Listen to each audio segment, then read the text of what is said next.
Telugu top హీరోల్లో richest person ఎవరంటే మురళీమోహన్ అంటారు. అది ఎంతవరకు నిజం? నాకు తెలిసినంత వరకు భారతదేశంలో సినిమా ఇండస్ట్రీలో రిచెస్ట్ పర్సన్ ఎవరు అంటే శోభన్ బాబు గారు. ఎందుకనంటే ఈ బిజినెస్ సంబంధించిదే ఇట్లా పోయిన తర్వాత డబ్బులని పోయిన తర్వాత తెలియ చెప్పి ఆయనకి, సార్ మీరు చెప్పినట్టు అయిందండి, డబ్బులని పోయినాయండి బిజినెస్లో అన్న. నేను ఒక సిద్ధాంతం నమ్ముతున్నాను, నీకు చెప్తాను, నచ్చితే నువ్వు కూడా అది ఫాలో అవ్వాలి. ఏంటండి అన్న, ఈ ప్రపంచంలో 3 వంతులు సముద్రం ఉంది, ఒక్కొంతే నేల ఉంది. ఈ ఒక్కంతో నేలలో కూడా కొంత పర్వతాలు, మంచు పర్వతాలు ఉన్నాయి, అక్కడ నివసించలేరు. కొన్ని ఎడారులు ఉన్నాయి, వాటర్ ఉండదు, అక్కడ నివసించలేరు. ఇక నివసించడానికి ప్రదేశం ఉన్నది చాలా తక్కువ, 20% ఉంటుంది, అంతకంటే ఎక్కువ ఉండదు.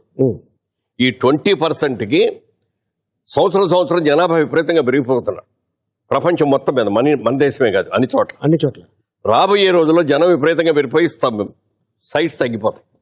సో ల్యాండ్కి విపరీతమైన గిరాకీ వస్తుంది రాబోయే రోజుల్లో అని ఒక ఆలోచనతో నేను సంపాదించిన ప్రతి పైసా రియల్ ఎస్టేట్ మీద పెడుతున్నాను, మొత్తం ప్రాపర్టీస్ కొంటాను అన్నాడు. అప్పుడు నాకు అనిపించింది, అబ్బా వెరీ సింపుల్ చెప్పింది, అందరికీ తెలుసు సముద్రం ఎక్కువ ఉంటుంది, ఇది ఉండదు, ఇది అనేది. కానీ దాన్ని ఒక ఆలోచనలో పెట్టుకొని ఇలా బిజినెస్ చేస్తే బాగుంటుందని ఆయన ప్రతి రూపాయి ల్యాండ్స్ మీద పెట్టాడు. అంటే ఆ రోజుల్లో ఎకరం 5,000 రూపాయలు పెట్టి కొంట ఎకరం 50 కోట్లు అయింది.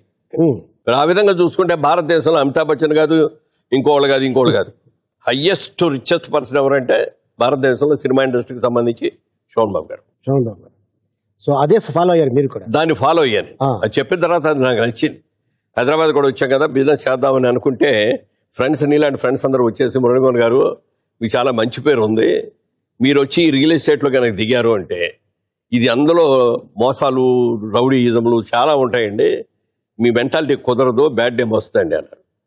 నేను ఒక మాట చెప్పాను, సార్ కాయిన్కి రూపాయికి ఒక పక్కే చూస్తున్నారు, నేను రెండో పక్క చూస్తాను.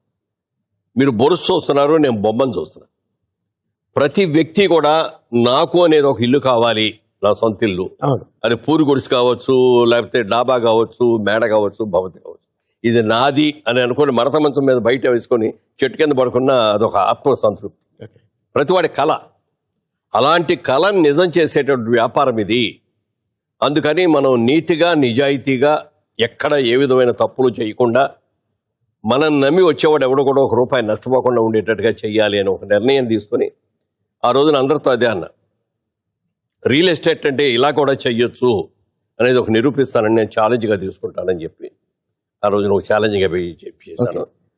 నువ్వు నిన్ను అడుగుతున్నావు కానీ నువ్వు కూడా రియల్ ఎస్టేట్ మీద ఎంత పెట్టుబడి పెట్టావో, ఎన్ని కొన్నావో నాకు అన్నీ తెలుసు.